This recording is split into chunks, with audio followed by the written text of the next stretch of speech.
Salut! Bon, j'ai fait mes 1001 réglages et je pense que cette fois c'est bon. Le seul truc qui risque de bouger un peu c'est la lumière parce que le temps est automnal en ce moment clairement. Il n'arrête pas de pleuvoir, de faire du soleil. Il y a 5 minutes il pleuvait des cordes, maintenant il y a du soleil. Donc j'abandonne cette partie réglage. De toute façon je tourne à la lumière naturelle. Donc ce sera forcément jamais parfait. Peu importe. Normalement ça devrait aller sans trop de soucis. Je voulais vous parler aujourd'hui de l'application et du site internet parce que ce n'est pas seulement une application Anki. Anki c'est un service on va dire que j'utilise personnellement depuis un bon moment. Je ne saurais pas vous dire exactement depuis quand parce que je l'utilise un peu à intermittence. Mais c'est un service que j'utilise principalement sous la forme de l'application pour apprendre mon vocabulaire, du vocabulaire en allemand. Pour faire simple, c'est un système de flashcards. Je ne sais pas si vous connaissez le système, le principe des flashcards, mais c'est très simple. Si vous voulez réviser quelque chose de vos cours, on va prendre du vocabulaire parce qu'en général c'est comme ça qu'on les utilise. Vous avez une petite feuille, bon moi c'est une grande feuille mais vous voyez l'idée. Vous avez une petite feuille, d'un côté vous mettez le mot en allemand par exemple, et de l'autre côté vous mettez la traduction en français. Et donc quand vous êtes dans le bus, dans le métro comme ça, vous voulez réviser rapidement votre vocabulaire, vous sortez vos petites cartes et vous voyez, ah tiens c'est ce mot en allemand, est-ce que je connais sa traduction en français? Oui je crois. Je vérifie que c'est bien ça et je passe à la suivante, etc. etc. Et au bout d'un moment, on revient à la première carte et on les révise en boucle, comme ça. Du coup, Anki, c'est exactement le même système, mais en ligne. Je vais vous montrer tout de suite comment ça fonctionne. J'ai mon téléphone juste ici et je vais filmer mon écran pour que vous voyez tout simplement comment ça marche. Comme je vous le disais, Anki existe en application smartphone, en site internet et aussi en logiciel sur l'ordinateur. Et vous pouvez, si vous voulez, vous n'êtes pas obligé, vous pouvez créer un compte pour synchroniser vos flashcards entre elles. Moi en général ce que je fais c'est que quand je reviens de mon cours d'allemand ou quand je fais mes devoirs d'allemand, j'ai noté tout mon vocabulaire à part sur une petite fiche qui est déjà prête avec la traduction.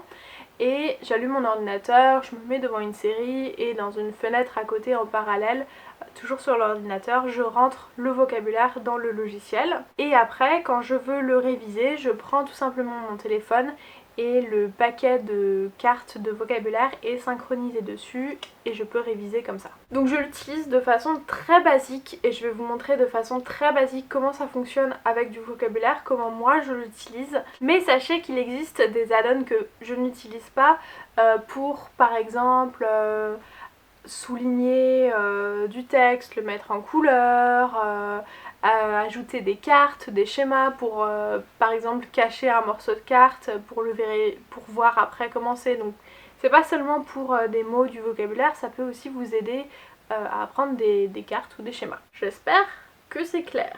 Voilà, donc l'application s'ouvre comme ça. Normalement quand vous l'ouvrez, l'application se synchronise automatiquement avec le contenu qui aurait pu éventuellement être ajouté depuis la dernière fois que vous l'avez utilisé. Là tout de suite c'est pas le cas parce que je me suis mise en mode avion pour éviter les éventuelles notifications intempestives qui s'afficheraient sur mon écran pendant que j'enregistre. Là c'est tout noir parce que je l'ai mise en mode nuit, mais sinon elle est comme ça de base. Moi j'ai qu'un seul paquet de cartes parce que je ne l'utilise que pour apprendre mon vocabulaire d'allemand. Mais si vous êtes encore au lycée ou à l'université ou avec une formation à temps plein entre guillemets, vous pouvez tout à fait l'utiliser pour plusieurs matières et ça vous permettra d'apprendre du vocabulaire par exemple d'allemand, du vocabulaire d'anglais, du vocabulaire d'espagnol, des schémas de biologie, enfin voilà, je dis n'importe quoi, mais vous voyez l'idée. Alors ce que vous voyez, j'ai les petits chiffres à droite du titre du paquet, 20 en bleu, 1 en rouge et 99 en vert. Ce sont les cartes que j'ai à réviser. Le chiffre 20 en bleu, ce sont les 20 nouvelles cartes parce que depuis que j'ai utilisé l'application pour réviser la dernière fois, j'ai ajouté des nouvelles cartes et j'ai réglé dans les paramètres que à chaque fois que j'ouvre pour réviser, en plus des révisions, il m'ajoute aussi 20 nouveaux mots si jamais il y a des nouveaux mots qu'il faut encore que j'apprenne. Le chiffre en rouge ici 1, c'est le nombre de cartes que j'ai indiqué que je ne connaissais pas, qu'il faut encore que je révise et qu'elles ne sont pas archivées entre guillemets. Et pour finir, le 99 en vert, c'est le nombre de cartes que j'ai à réviser. Donc tout ça, ça peut se régler dans les paramètres, il y a beaucoup de réglages qu'on peut faire. Je vais vous montrer notamment les réglages des révisions, c'est ce qui est le plus important. Voilà, donc on peut choisir de mélanger les nouvelles cartes et les révisions ensemble, ou d'abord faire les révisions et ensuite apprendre les nouvelles cartes, ou l'inverse. On peut choisir quand débute le jour suivant. Alors là il est réglé en 1 heure après minuit, je ne sais pas pourquoi. On va mettre 0 heure après minuit, peu importe. Ça peut dépendre de vos habitudes d'apprentissage tout simplement. Si vous êtes quelqu'un qui est couche tard et qui apprend plutôt tard le soir, il vaut peut-être mieux mettre le nouveau jour commence, je sais pas, 3 heures après minuit par exemple, pour être sûr que tout d'un coup vos révisions ne soient pas décalées. La limite d'apprentissage ici, elle est réglée en minutes, mais en fait c'est le nombre de cartes qu'on peut vous ajouter dans le paquet. On peut régler la limite de temps. Moi je n'en ai mise aucune. Voilà, on peut afficher les différents boutons, garder l'écran allumé tout le temps ou pas, etc. Les zooms, voilà, afficher le nombre restant de révision. Moi je le mets pour savoir à peu près où j'en suis. Afficher le temps restant parce que l'application peut vous dire ah bah vu le nombre de cartes qu'il vous reste en théorie au rythme où vous avancez il vous reste tant de temps de révision pour finir le paquet. Et voilà, et après il y a plein d'autres réglages que je vais pas vous montrer parce que ça sert à rien, je vous laisserai regarder vous-même, mais l'idée c'est que cette application est vraiment personnalisable. Il me semble, si je ne dis pas de bêtises, que le code source est plus ou moins ouvert, donc c'est pour ça qu'elle est peut-être pas très jolie, elle est peut-être pas très design, mais elle est pensée surtout pour être pratique. Donc, une fois qu'on ouvre un paquet de cartes, je vais vous montrer tout de suite à quoi ça ressemble. Alors ici, vous avez la face A de la carte. En gros, ici, c'est un mot en allemand. Et vous réfléchissez quelques secondes, 1 minute. Et si vous pensez que vous ne savez pas du tout, ou alors que vous pensez connaître la réponse, vous faites afficher la réponse. Là, on vous montre du coup la face B pour savoir quelle était la réponse. Et vous pouvez dire si c'est un mot que vous voulez réviser encore d'ici moins de 10 minutes parce que c'est un mot que vous ne connaissez pas ou vous avez du mal, ou si c'est ok, ce mot vous l'avez retenu. Donc ici il n'y a que 2 options, mais ça peut très bien être différent pour d'autres cartes selon le nombre de fois que vous avez déjà vu la carte, etc. Ici les options c'est voir la prochaine fois dans moins de 10 minutes ou voir la prochaine fois le lendemain. Ici pour une autre carte il y a d'autres options. Donc encore une fois d'ici moins de 10 minutes. En gris, ah bah c'était un peu difficile, je vais la revoir dans plus de 2 mois et demi. On me propose ici 2 mois et demi parce que je l'ai déjà vu cette carte plein de fois. Ou alors c'était bien et je l'ai bien retenue, ça m'est venu assez facilement, je la revois dans 11 mois. Ou alors c'était facile et je la revois dans 2 ans.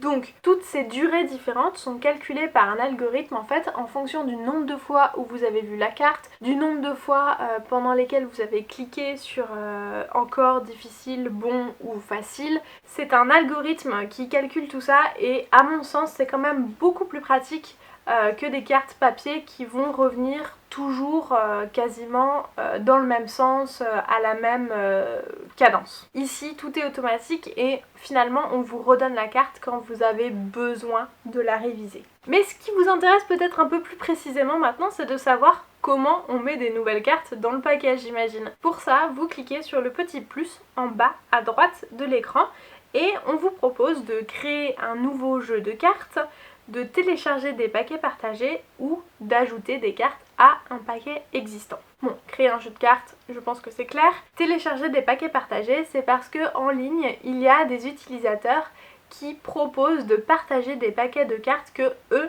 ils ont créés. Alors honnêtement, je pense pas que ce soit hyper pratique pour vous, enfin pour nous francophones, parce que je crois qu'il y a quand même beaucoup plus de personnes anglophones qui partagent leur paquet de cartes et c'est pas forcément intéressant, mais je vous encourage quand même à aller jeter un œil dans les paquets qui sont proposés, peut-être que vous trouverez votre bonheur. Si vous faites ajouter une carte, vous arrivez sur ce type d'interface. Pour commencer, vous pouvez choisir quel type de carte vous voulez créer. Moi, je fonctionne avec l'option Basic and Reversed Card. Tout simplement parce que cette option me crée automatiquement une deuxième carte identique, mais à l'inverse. Par exemple, si je crée une carte qui s'appelle D-Class, avec une majuscule,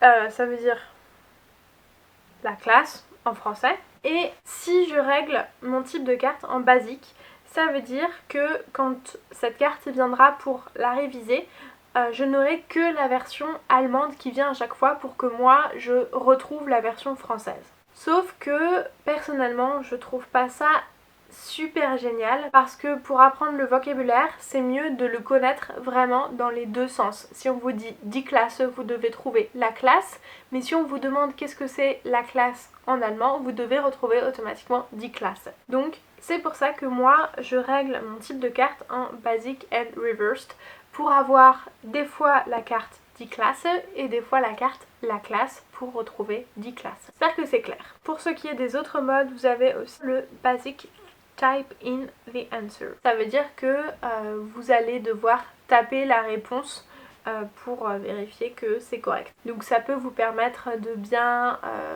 réviser l'orthographe si vous avez du mal par exemple avec l'orthographe des mots. Ensuite vous pouvez bien évidemment choisir dans quel paquet vous mettez la carte. Moi c'est allemand parce que je n'ai que ce paquet là. Et vous avez le recto de la carte et le verso. Le recto c'est le mot qui va s'afficher et le verso c'est ce que vous devez retrouver. Pour chaque carte, vous pouvez ajouter un fichier joint. Vous pouvez ajouter une image, vous pouvez ajouter un extrait audio qui est déjà enregistré, vous pouvez enregistrer un son directement dans l'application et vous avez également un éditeur avancé qui vous permet notamment d'avoir une prononciation automatiquement prononcée et que c'est pas forcément vous qui prononcez le mot parce que par exemple en langue étrangère vous pourriez éventuellement mal le prononcer. Voilà, même chose pour le verso de la carte et vous pouvez ajouter des étiquettes. Personnellement j'ajoute des étiquettes verbe, nom, adjectif, adverbe, expression. Si jamais un jour j'aurais envie de ne réviser que les expressions par exemple, comme ça je pourrais mieux trier les cartes.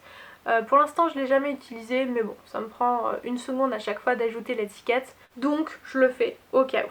Et la dernière option tout en bas c'est si vous voulez personnaliser encore plus vos cartes. En fait vous pouvez les coder vous-même. Moi je ne le fais pas personnellement, je vois pas trop l'intérêt d'aller aussi loin. J'aurais l'impression de passer plus de temps à créer les cartes qu'à les réviser. Mais ça peut vous intéresser et ça vous prouve que l'application est vraiment personnalisable d'une manière assez énorme. Et ensuite, si vous voulez enregistrer la carte, n'oubliez surtout pas d'appuyer sur la petite coche en haut à droite.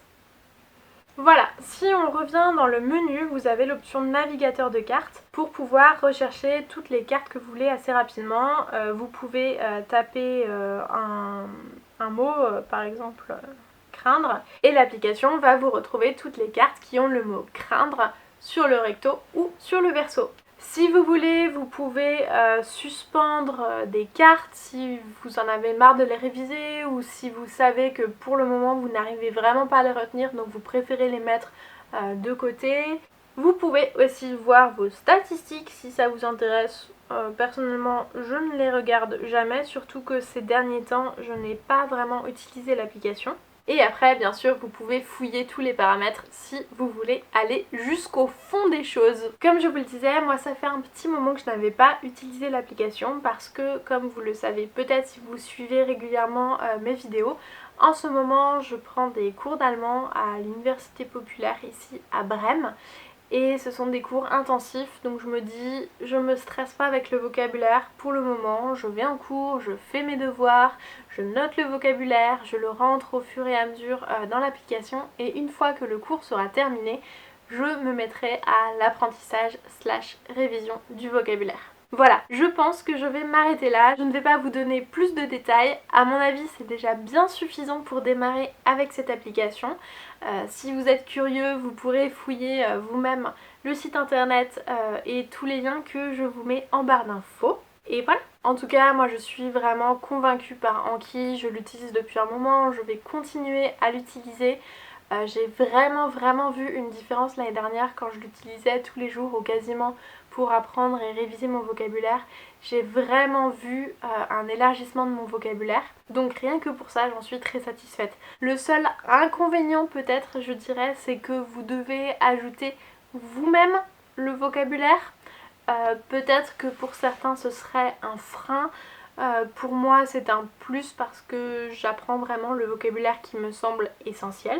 Donc ça dépend des personnes. J'espère que cette vidéo n'était pas trop brouillon. En tout cas, si vous avez des questions, n'hésitez surtout pas à me les poser dans les commentaires. J'y répondrai avec grand plaisir dans la mesure du possible. Si vous pensez que cette vidéo peut intéresser des connaissances, des amis, de la famille, n'hésitez surtout pas à la partager, je vous en serai très reconnaissante. Vous pouvez la liker et me retrouver sur les réseaux sociaux, sur Instagram ou sur Facebook. Les liens sont encore une fois dans la barre d'infos. Je vous dis à bientôt pour une prochaine vidéo et je vous souhaite une belle journée.